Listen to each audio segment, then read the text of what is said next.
Hello, people. Yep. Good morning. Good morning. Good morning. Good morning. For those of us joining live on Facebook, it's a beautiful Saturday morning here in Houston.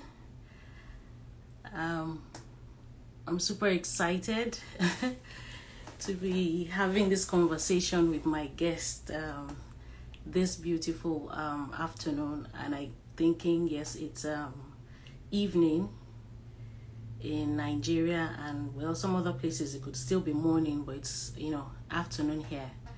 So thank you for joining me. Thank you for joining me. Good afternoon.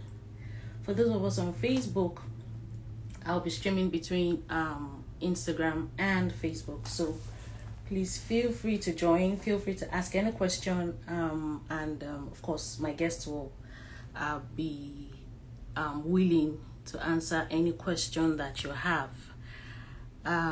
So today, once again, welcome to Moments with Tonye, where we get to talk about special education, everything and anything that has to do with learning disabilities, with our children, how we can improve their learning abilities and all of that. Everything special education is what Moments with Tonye is about. And so it gives me so much joy to be able to do this with you, the viewers, the parents, the moms and the dads, who have children, and somehow and sometimes feel like we're not doing enough, or we're not able to meet up with the expectations and the demands that come with raising our children or raising a child. And then to add to that, if the child has a learning disability or a physical disability, of course that's an added work for us parents. And so this is me trying to also ease that pressure on you when it comes to raising your child, when it comes to teaching your child how to improve their skills, be it social skills, be it learning skills. It could be math, it could be reading, it could be writing, which is pretty much what our children struggle with. And so this is my way of giving back. So I'm super excited. I think my guest is here already. With no further ado, I'll just go straight in and allow her in so that we can get in. So please feel free, if you have any question, for those of us on Facebook, please go ahead and ask the question, and then before we round up, my guest will definitely answer your questions. So yes, yeah. Okay, you could send me a request, Joanna, and then you'll then you can join me. As soon as I see your request, I would accept it, and then you can join me. So today we'll be talking about assessments. Yay. Okay, she's here. So like I said, we'll be talking about assessments. What is assessments? What are the different types of assessments that we have? Who can do an assessment? Hi, good morning. Good afternoon. Oh, Here I am. I know. Don't mind me. You're in Houston, right? Yes, I am. I'm in Houston, so don't mind me. I'm already used to, my brain is already wired that, okay, usually I do this in the morning, but yeah, it's okay. Good to see your beautiful face. Oh, same here, same here. How are you? How was your week? It was great. It was great. I finally got some time to rest this week, so I took advantage of it. Okay, I hope you're not doing so much because it's summer break. We're supposed to all be on. I know. I'm trying not to. Okay, good. Just a minute. I think I can hardly hear you. So let me turn up my. Okay, yeah, I think that's good. Okay. Yeah. So we don't take so much time. Obviously, we both are special education teachers at some point for you. Currently, I'm a special education teacher, inclusion slash resource. And so over time, I've obviously seen the need to, give a little more extra, especially for those of us that are Africans who don't quite, understand what it means, what special education is, and then also to shed more light into the different learning disabilities that we have. So that, of course, if you have more information, if you know what's wrong, you'll be able to help your child, as against the frustration, the weeping, the scolding, the screaming, and the shouting that we are used to doing as Africans. Yeah. So that's why I'm doing what I'm doing. And so I really don't take it for granted that you're here with me and that you can, yes, I don't take it for. So thank you so much for taking out time from your busy schedule, even though we're on break, family life and all of that. And of course, you obviously run an NGO, a non-profit organization. So of course, that could also be keeping you busy. So thank you so much for being here. I'm glad to be here. Thank you so much for being here. Honored to be on your session. Usually I'm hosting mine, but I was like, you know what, I'm going to take a break. And when you said, oh, hey, you know what, I want to do something with you this month, I was like, wow, okay, that's awesome. Yeah. So thank you so much. For those of us that would get to see the replay later, my guest is one beautiful lady that I have here. Her name is Joanna Idoko. Did I call that right? Yeah. She's a special education expert, but before we dive into today's conversation proper, it will be very, very proper for me to do a proper introduction of who my guest is. And so Joanna Idoka is an expert in special education with over 11 years of experience in the special education sector, or in education particularly. She continues to play a pivotal role in advocacy, education, and improving outcomes for students with disability. Through her fierce commitment to her students, she's been able to improve retention, support of students with disability. Her prior work involves partnership with schools and university to build instructional and leadership capacity in teachers, and also to help them promote the successful transition of students with disabilities from secondary school into adulthood. Joanna has a master's degree in education leadership with an emphasis on special education and educational diagnostics. Joanna also currently runs a non-profit organization, Mind Investors, and that's how I found her. Mind Investors, where she is dedicated to inspiring, enthusiastic, and dynamic learning as a means of nurturing lifelong love of knowledge in the minds of all children. So thank you, my beautiful guest, for being here. And so that's just a tip of who Joanna is, so that I don't take, all the time. That's why I decided to, so for the benefit of those people who don't know, your people would get to see the replay later on. Please tell us who Joanna is. And then also to add to that, tell us something that I don't know, that nobody knows about you, that would throw a lot of people off like, oh, really? I didn't know that. Wow. Okay. So, you've basically explained me in a nutshell. I've been in education for over 11 years. It's funny because I just saw one of my former co-workers joined earlier on. Hey, Kiwa. It's been like, should I say, an upward journey. So I started off as a special education teacher, as a resource special education teacher. As the years went on, I decided. Welcome. Well, we see you. Yes. I see familiar faces. Mm-hmm. And as years went on, my goal was to make a wider impact, a bigger impact, which led to my collaborations with not just schools at district level, but also universities. I believe in what I think her name is Malala, the young lady. She says each From the Arab country. yeah. So for me, it's each one teach one. I believe that when you're making a global impact, you're definitely at least touching one or two children. That's my goal when it comes to education. Um, and then I guess something that people don't know about me. I'm a Kaduna girl at heart.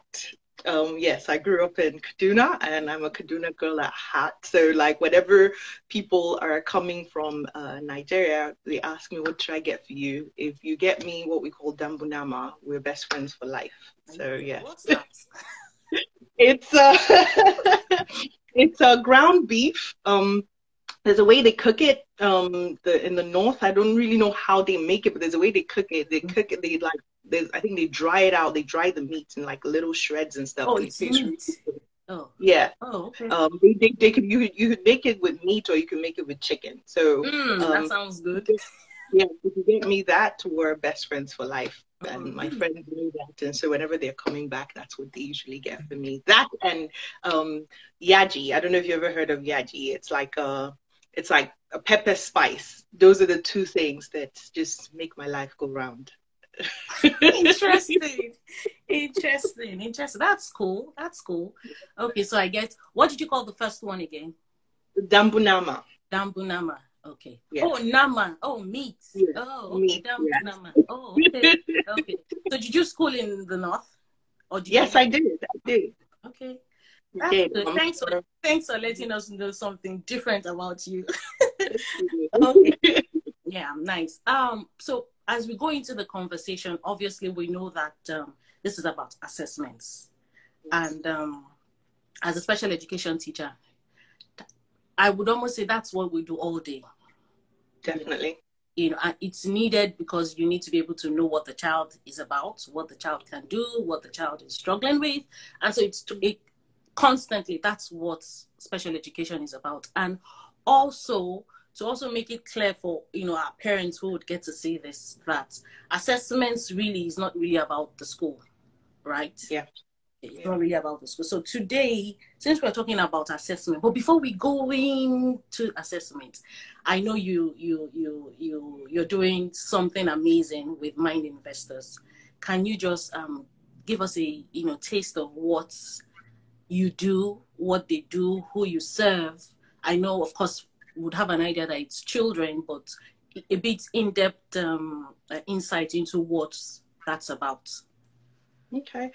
So couple of things with Mind Investors are we have three goals.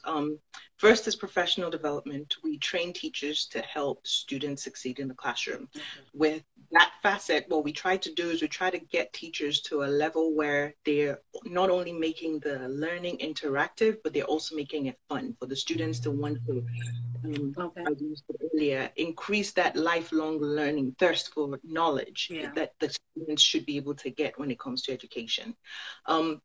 The second part is assessments, special education assessments. You know, we look at how we can pair students up or children up, or even parents up with experts who can help with evaluation to see to determine if the student requires special education services or if they just want a second opinion with regards to the evaluation that was done at the school setting.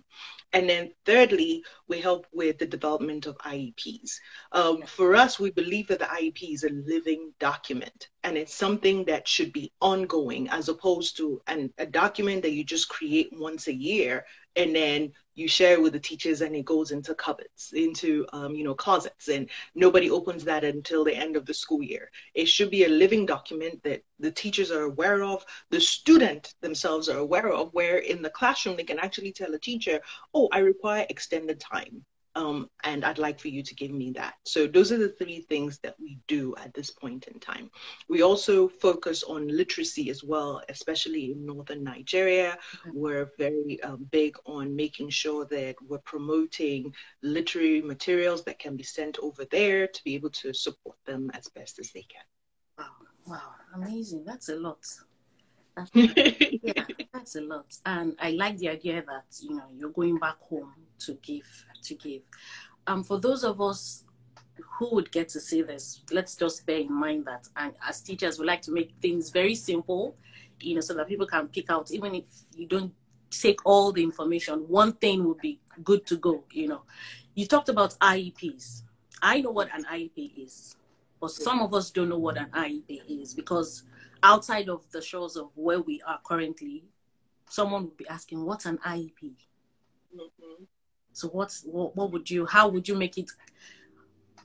Yes, I know that the teacher gets to do that. It's a teamwork.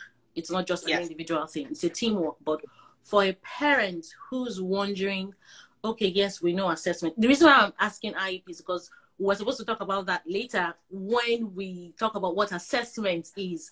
But so that the parent or whoever is listening is able to follow the trail. What's an IEP? An IEP is an individualized education program or plan, which is utilized by a student with disabilities. And basically what it contains like the present level of academic performance. It also contains goals that we want the child to achieve by the end of the school year or by the creation of the next annual goals. It also contains areas such as accommodations that you can use to provide for the child. It also contains like benchmark assessments, what the child is able to do and what we're hoping that the child is going to be able to do. It would also contain information such as transition information, which includes how we can support the child move from one area to the other as they progress through school. Awesome. So now, having said that, what is an assessment in a layman's term, not in a teacher's perspective, but in a layman's term? But somehow also introducing that into our daily lives. What would that be? What would an assessment be? So looking from, if I was to explain from the side of an educator, I would say an assessment is a tool or a material that is used to determine where a child is at. That's how much they've learned, and then also what we would like them to learn. And it also helps us kind of figure out what they did not understand. So if it's contents that we're expecting a child to master. So let's assume you have a unit. In English, for example, you want a child to learn about, I'm trying to think of something. You want them to learn about plot, or you want them to learn about a theme. So your job or the educator's job is giving them an assessment to see if they understood what the theme is. And then also figuring out what part of that theme they did not understand and how best to come back maybe later and teach that child about that section that they did not master. Okay, now from a parent's angle, that's from an educator, a professional angle. From a parent's angle, how would that look like? I guess for them, if you're looking to say, okay, I want to see where my child is at, it would be like maybe looking at their report cards, looking at their the work that they've done so far, and then determining, maybe you could even just pull stuff from the internet. Okay, you learned about theme today. I'm going to pull some work off of the internet to see what you know about a theme. So basically just looking at where your child is at in comparison to other children, or in comparison to some standards set by the state that you're currently in. Okay, that's awesome. Yeah. Now that I'm thinking, because I wanted to ask, why did you? Yeah, I think that's proper. Why did you choose this line of is it education? Yes, this line of education. And what was your reason for doing this? Sorry, I digressed a bit, but something crossed my mind. I needed to ask you this first before. Yes, because when you're chatting like this, so many things just keeps popping up in your head. I'm like, because I'm also learning too. So it's not just about our viewers or people who would get. I'm also learning like, oh, okay, that makes sense. Okay, yeah, So obviously, this is some form of advocacy for you that you are doing, which is awesome. Why are you doing this? Okay, so I actually fell into education. My background is in the sciences, and I guess when I was doing when I started my first master's program, the first job I was offered was as a science teacher in a private special education school. Okay. And it was funny because, like, I never thought that I would have so much fun as I do with education, especially when it comes to kids with disabilities. It's like every day is a new day with them. Oh yeah. Yes, I get Yeah. bored easily, but with kids with disabilities, they will keep you on your toes. They will keep you engaged and interested every single day. And That's it. when I fell into that line of work, I never looked back. And another thing with me is like once I get into something, it's like I want to see how far I could go with it. So it was like, okay, you need to take a special education certification. I went ahead, I did that. I said, okay, what's the next? What's the next goal? Like what do I What's need the to do next to get thing? involved in this? And so I kept on going. I kept on going. They said, oh, you need to get I think it's called CPI certified. The when you to work with students to like get them into therapeutic hold to kind of stop them from like Okay, yeah. yeah, yeah, I got into that as well. And it's like what's the next goal? And they said, oh, you need to get an autism certification. I said, okay, all right, let's go ahead, let's get the autism certification. So I fell into it, and the more I got into it, the more like interesting I found it. The more I realized like there's so much to this.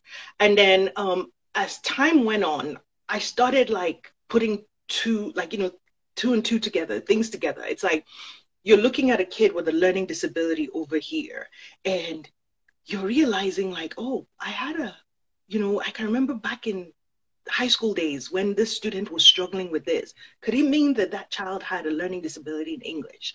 Or you would see a child with certain like behaviors and stuff, and you find out, oh, the child has been diagnosed with autism.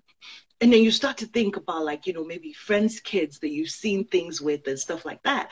And you start to realize like, oh, wow, this kid probably had this, or this kid probably has this. And the parent doesn't know, or the parent doesn't understand what it's about. And so I now started kind of, I guess, introducing my friends to like, conversations with regards to disabilities.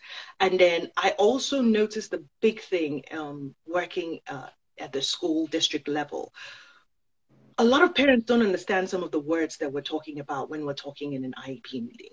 It's just going above their head, especially parents of minority descent.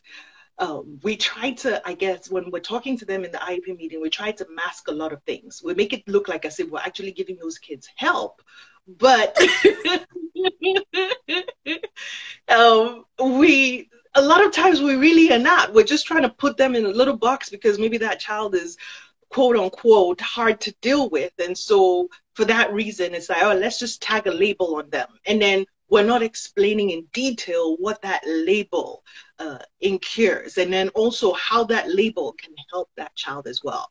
So that led me into that line of work for like advocacy, talking, not just talking to the parents as to how best they can help their child, but if your child does get diagnosed, what's the way forward? How do we help your child? If you need me to come to an IEP meeting and ask questions, why is this in the IEP? I'm there for you. If you need me to look through an IEP, or you need me to look through an FIE report, or you need me to refer you to an expert, that was where the advocacy started coming in, because I felt like it was my job to make sure that if your child is, as a parent of a child from a minority descent, if your child is struggling, we need to get your child the right help.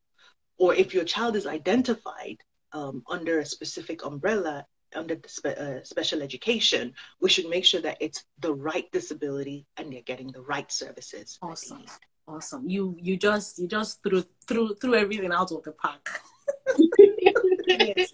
Because that's actually one of the reasons why I'm doing what I'm doing right now with you. Because I realized that most of my parents do not have the faintest idea of what's happening. Yes. We read these IEPs, we read everything, we read all the accommodations, we read it, and the parent just says, "Oh, okay, do you agree?" "Yeah, I agree." And and I'm like, do you understand what you're agreeing to? And so it's really good to see that you're there to defend the parents, because if for any reason you actually do not know what your child is being labeled as, and then you Yep. also do not know what services your child is being rendered, then you need someone like you to come in to be able to Thank you. clear that, to clear that out. So that's amazing. That's amazing. Mm-hmm. And also, Mm-hmm. for those of us who would get to see this, please, Joanna is available. Please, especially us Africans, because there's another thing about also saying, no, I don't think there's anything like learning disability. No, I don't Yes. think there's any, oh no, I don't think my child is autistic, and that's because of how we're raised, culture, traditions, and all of that. Yeah. So for an African parent, I know that we don't have all of these advanced ways of, treatment and all of that back home. How would you say that a parent would be able to assess their child to say, okay, maybe I think this is what, my child is struggling with. Now that's the parents finding out, assessing their child by themselves without anybody or an outsider coming to say, okay, I think your child is autistic. Oh, I think your child has a learning disability with math. How would the typical African parents figure that out? Work with your teacher. Work with your child's teacher. That's the biggest thing for me. That's what I always tell my parents. Make sure that you're in constant contact with them. Have them provide you any assessment it is that your child has done. Your child should be taking summative and formative assessments. With summative assessments, basically what those are is, it's like it monitors the student's learning and provides ongoing feedback to both the teacher and the students as to where they are and what it is that you're doing. With regards to formative assessment, it evaluates the student's learning at the end of every unit, at the end of every instructional unit, to find out where they are against like some standard or some benchmark. So basically just keep on monitoring what it is that your child is doing. And then introduce things like, I remember consulting with a school in Abuja, and one of the biggest things that he said was, oh, the parents are scared of having their kids labeled. So how do we provide these accommodations without having to label it, quote unquote, that we're doing this? I said, start with response to intervention. Basically what it is you're introducing accommodations without the label. So basically, as the parent, if you notice that, okay, your child struggles with time when it comes to completing work. So if the teacher says, you're not supposed to complete this work in 30 minutes, maybe you tell the child, okay, complete it in 35 minutes or complete it in 40 minutes, and see if that actually helps the child to do better in the assessment. And then you take note of that. Take anecdotal records of what it is that child is doing and what type of accommodations you're putting in to make sure that that child is successful on completing those units or completing that assignment. And feel free to share it with the teacher. If the teacher is non-responsive, reach out to the administrators of the school. Talk to them. Like, look, I noticed that my child requires extra time to be able to complete this work. Or maybe my child needs like a word bank to be able to complete this English assignment. Can that be made available for my child? And if you notice that more and more your child requires certain accommodations to be able to get to do work, feel free to reach out to the school and ask them, are there ways I can evaluate my child to see if there is something wrong with my child? If you're not comfortable with the school, the internet has made it so much easier for us these days. All you have to do is reach out to educational experts. We spend so much time on the phones anyway, it's easy to Google stuff. And, I know that a lot of my friends who are parents have Instagram accounts. Reach out to me, reach out to educators like yourself, like, hey, I watched your video and I noticed you talked about certain things about my child, and how do I go further with this? And we'll refer you to the experts that can definitely help you with the evaluation process. There's nothing wrong with evaluating a child from America, a child in Nigeria from America. It's still practically the same evaluation process at the end of the day. That also, from what I hear you also say, is that it's also possible for the parents to assess their child by themselves, because you're not comfortable with the idea that, okay, your school or the public should not know that, oh, my child is struggling with anything. So assessments really doesn't necessarily have to be for a child who has a disability or who has a learning. So every child, in a nutshell, should be assessed at some point in time. Definitely, definitely. I'm an advocate right now with everything that went on with COVID and everybody being at home and stuff. I'm an advocate for when we get back, we need to do like an assessment, a standardized assessment to find out where all kids are and provide some sort of remedial support, because I am confidently able to say that I believe that a lot of children regressed these in special education, particularly, even with regular classroom in the mainstream. Everybody did. Even as adults, we had some challenges where, you know, it was overwhelming. I know. You had this, you had the kids, you had work, and you're like, come on. Exactly. So how much more with the kids? Yeah. So are there specific tools? So now with parents being able to assess their children on their own, that means there has to be certain structures and routines that has to be in place. Am I correct? You have to have structure. You need structure to be able to assess your child. You need structure for that child to understand that this is something serious. They should take that assessment seriously. Whatever assessment it is that you deem necessary, or whatever assessment it is that you deem okay to be able to use on your child, there should be a structure in place for how you provide that assessment. Definitely. What are the types of assessments that we have? Do we have what? Why is that happening? Yeah, I would say that there aren't really like formal assessments per se for the parents to like utilize, except if you decide you're homeschooling your kids, or if you want those homeschooling materials, there are those available as well, that you can access. Biggest one that I can think of right now, and I'm not even sure if I know the full meaning of it, but it's called the MAP assessment.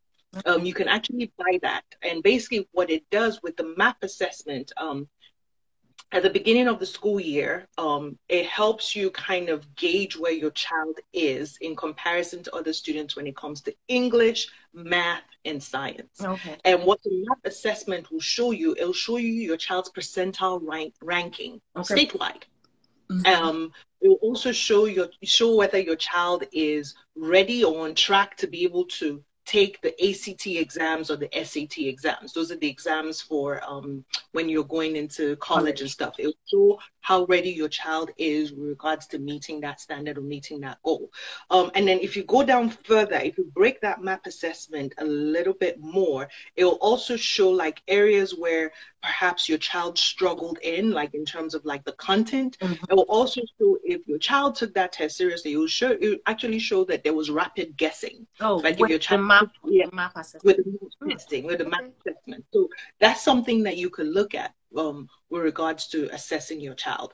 I believe it's available online for parents to be able to purchase, but I'm thinking it's more of like if you say that you're like homeschooling the child, but I know that more at a district level that's available. You can do that. You can test the child in the fall.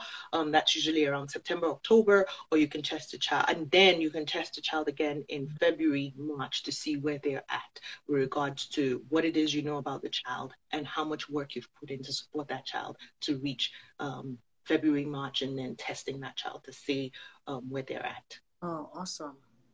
Awesome. I was trying to pin this. Sorry. Oh, I was trying to pin this. I didn't get that. Okay. Yeah. So, would it be fair to say that we all have different learning disabilities? Will it be fair to say that?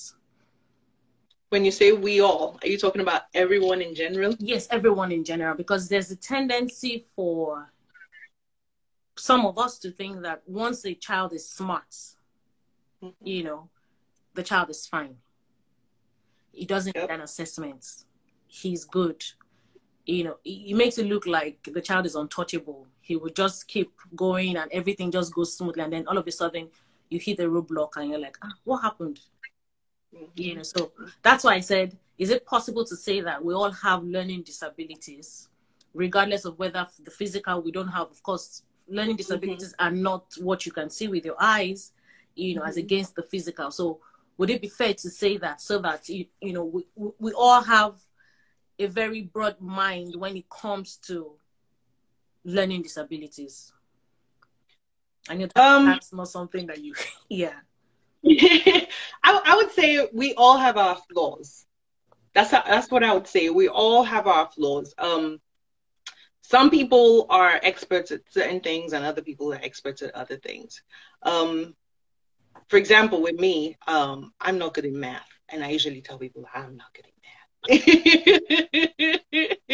There's no amount of like teaching. I know I come across videos where people talk about, oh, you can learn math and this and that, and I'm like, yeah, that sounds all good and dandy, but no, keep me out of it. You know what I mean? So would you say I have a learning disability in math? Perhaps, but that was never explored. So when we're talking about learning disabilities, it's usually a very, very fine line. And I try as much not to use the term, especially when I'm talking to our people of minority descent, our community. Our community, because it's like it tends to be a conversation stopper. It's like, you just labeled my child, and I'm like, no, I did not label your child. So what I usually say is, we have flaws, and everyone has, quote unquote, a diagnosed or undiagnosed disability. Okay. Yeah. Yeah, that makes it soothing. Exactly. It makes it soothing. Yeah. So with evaluation processes involved, of course parents would contribute. Parents would you've practically captured every single conversation that we talked about that we're going to touch. But for parents who feel like okay, yes, I get to do the assessments, I can do the assessments by myself, which is if my child is struggling in math, I can work with my child with math, and then get them to where I would like them to be. In the school setting,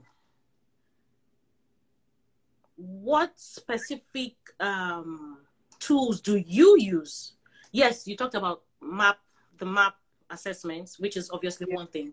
For a parent who doesn't know what's the yardstick or the tools that the district or my school would be using to judge my child, and then say, okay, come to a conclusion that, okay, yes, the child has a learning disability, apart from, of course, maybe if we see that the child has severe physical disability, which is then automatically that's special education. What are tools or informations that you can tell a parent that, okay, this is what the school would use, or this is what to expect when you go into an ARD meeting, or when you get the letter asking you to give your consent that your child will be evaluated? First things first, I always tell the parents, ask for an RTI, response to intervention evaluation. I need you to show me evidence of how much you have captured with regards to the accommodations that were provided for my child prior to you sending me that letter home.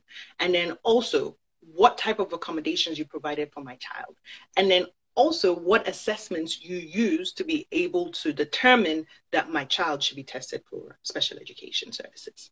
And in that document, the response to intervention evaluation document, it should contain stuff like the STAR testing. Yeah, for that's for us here in Texas. STAR testing is more like a standardized assessment. So like it could also be maybe I guess maybe for looking at Nigeria, for example, like the JSCEs, junior secondary education, like how did they perform in that? Or maybe even in the common entrance exam, like from the primary six, or even like the promotion exams, how did my child participate, or how did my child perform in that promotion exam? also when it comes to like testings as well, like how did my child perform in a test in comparison to his peers? And then also like, what did you see in terms of like the struggles that my child was going through for you to determine that there is something there in my child should be evaluated for special education services? So it should be an accumulation of assessments that have been done.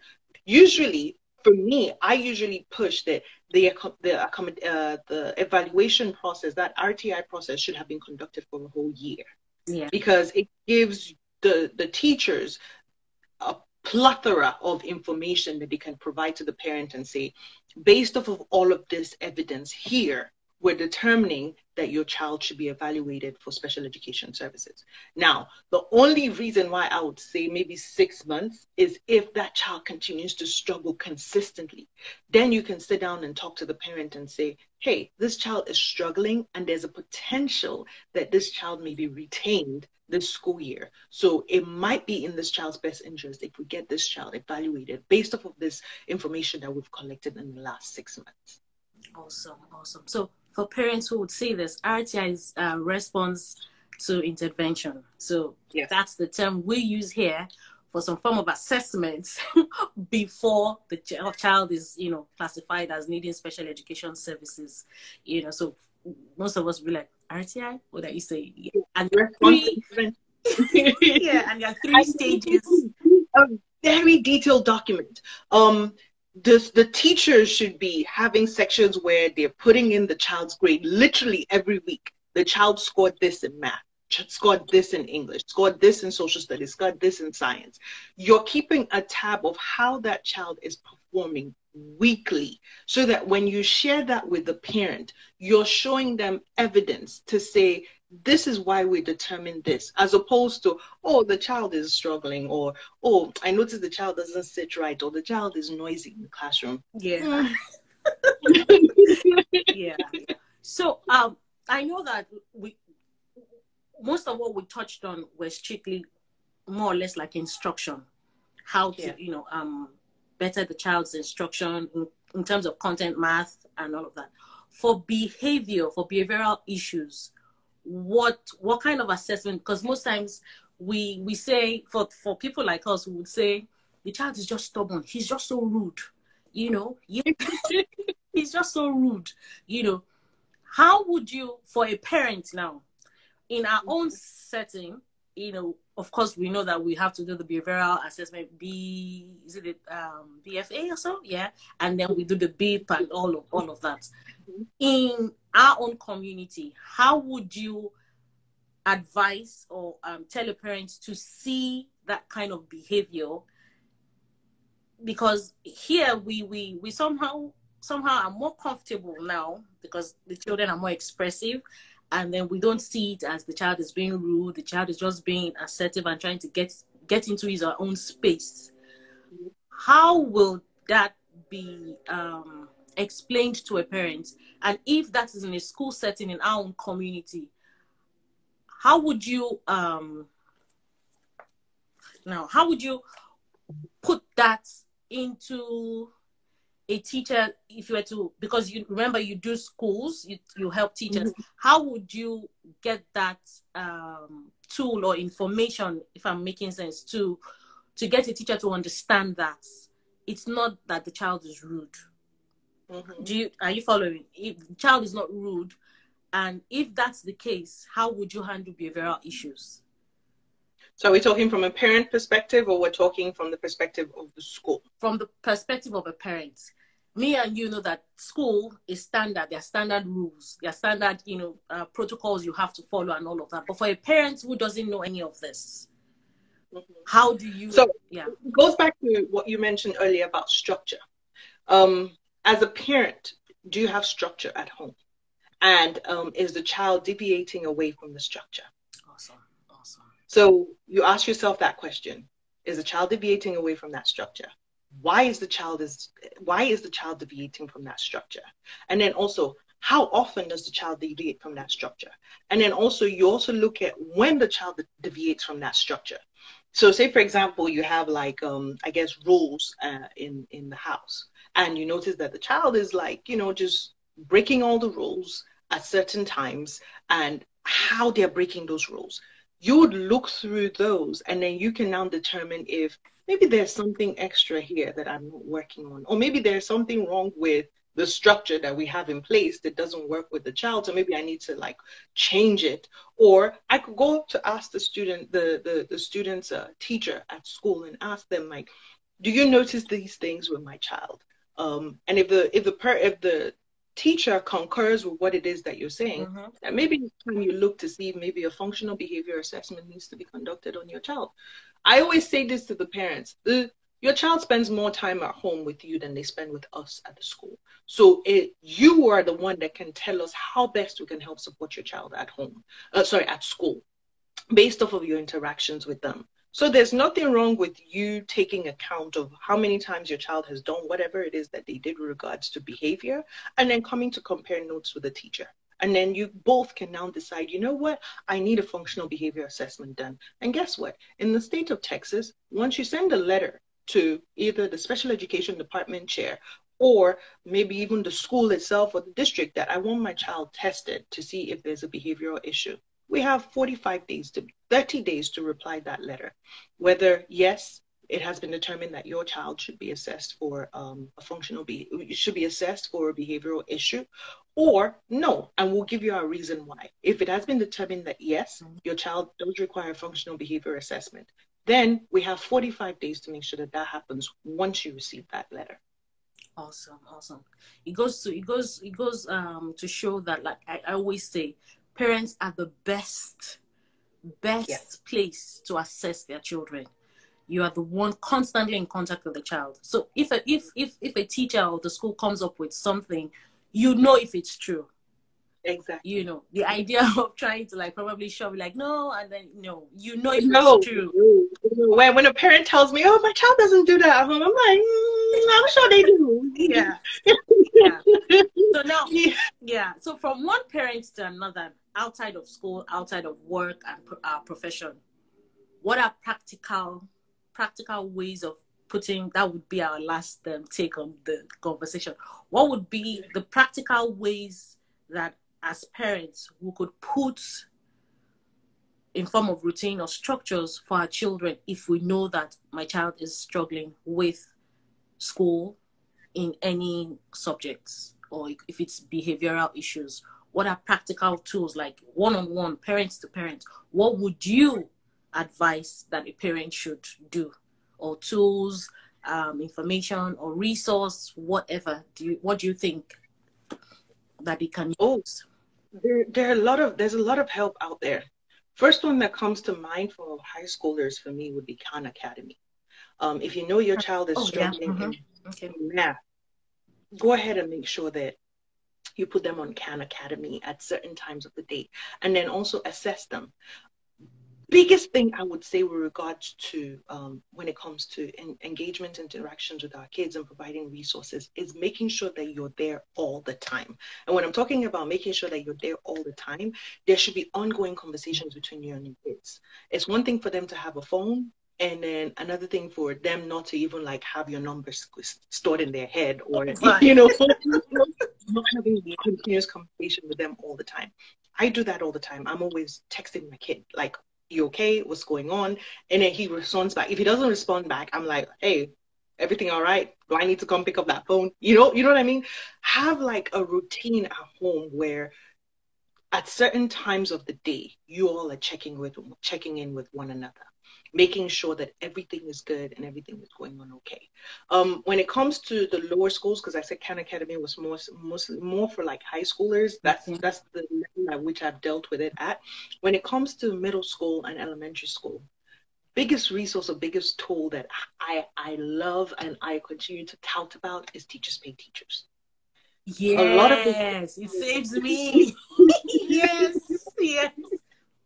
A lot of the work on there is amazing stuff, and some of them cost what, $1.50, what, $2, sometimes even 50 cents. Sometimes they even have sales going on. Look, we spend how much on a cup of coffee, or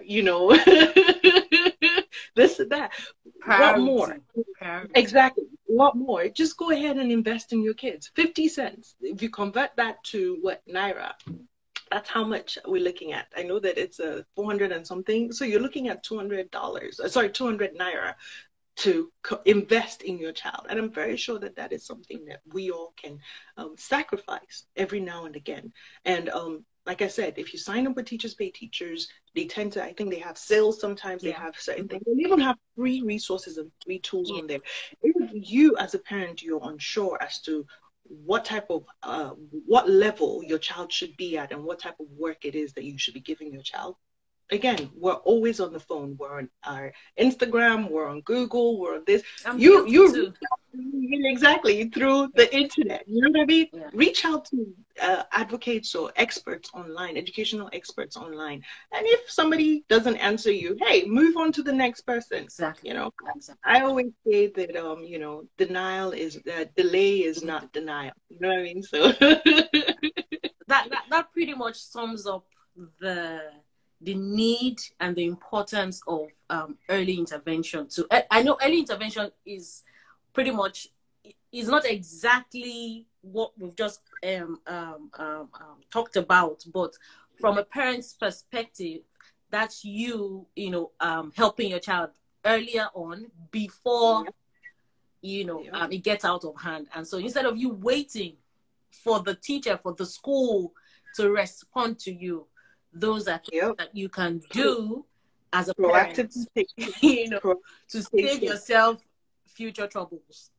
Definitely, definitely. I usually say start at the elementary level, because once it's caught at the elementary level, guess what? We're already making successful steps to be able to make sure that they're able to progress through not just elementary, but middle and high school, or I guess primary and secondary school. And then we know that, you know what, we're preparing them successfully for the future. Don't wait until the end, or don't wait till somebody comes and tells you this is what is wrong. No, take ownership of it.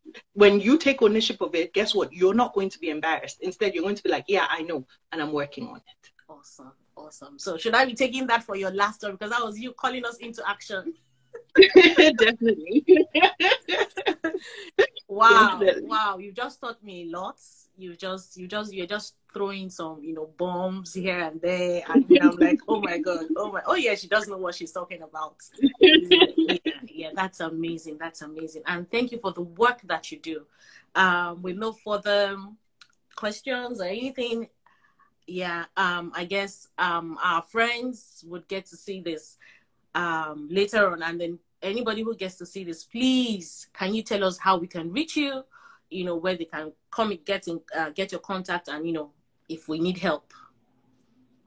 Not a problem at all. Yeah, I'm asking you, can you tell us, you know, where we would find you? I know where to find you. Some people don't know. I'm available on Instagram. My handle is I am Mind Investors. That's IAMMINDINVESTORS. That's on Instagram. We're also available on the website, www.mind-investors.com. We also have our WhatsApp button on there. So like if you send a message, it comes directly to my WhatsApp, and you can send me a message on there. I'm also available via email, jidakwo@mindinvestors.com.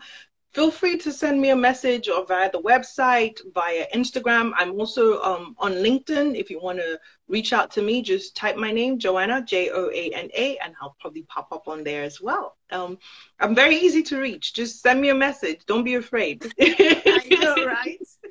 And don't be ashamed. Yes. Everything that every parent discusses with me is always confidential. It doesn't matter whether it doesn't matter whether it's in the school setting or it's in the private setting. Once you reach out to me, whatever you share with me is confidential. Whatever information I share with you is confidential. I'm not here to judge. I'm not here to tell you how to work with your child. I'm just here to provide support for whatever information it is you provide to me. Hey, Healthy Living, Healthy Lifestyle. Thank you for joining. Well, I guess you get to see the replay. You missed my guest live and direct. But it was an honor to have you here with me, Joanna. It was an honor. Thank you for the insight. Thank you for the learning you shared, your experiences, and yeah, of course, you're stuck with me. So Definitely, definitely. We're in Houston, so I don't know if you're okay with I guess meeting up. So sometime soon. I know it's summer holidays, so sometime soon we could either meet for drinks or for some coffee or something. Fantastic. I need the outing.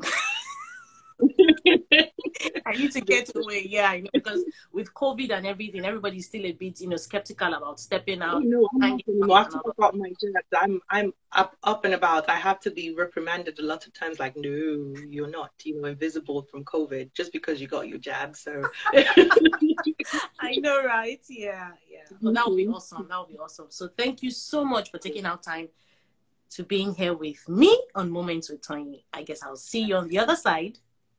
Definitely. Thank you. Have a good afternoon. You too, ma'am. You too. Bye-bye. Yeah, so thank you guys. Thank you, ladies. Thank you, everyone who got the chance to join us. It was an amazing conversation. Please go ahead and take your time and watch the replay. It is packed. There's so much to learn. There's so much to take away from it. And I hope and pray that this helps you. And if you need any assistance, any help moving forward, please reach out to me. I'm on Instagram. I'm also on my website, and we can take it from there.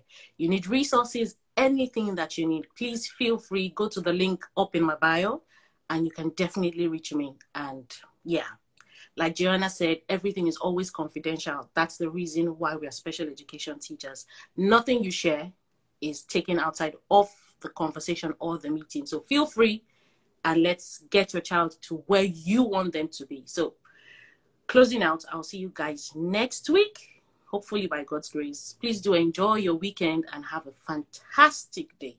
Bye-bye.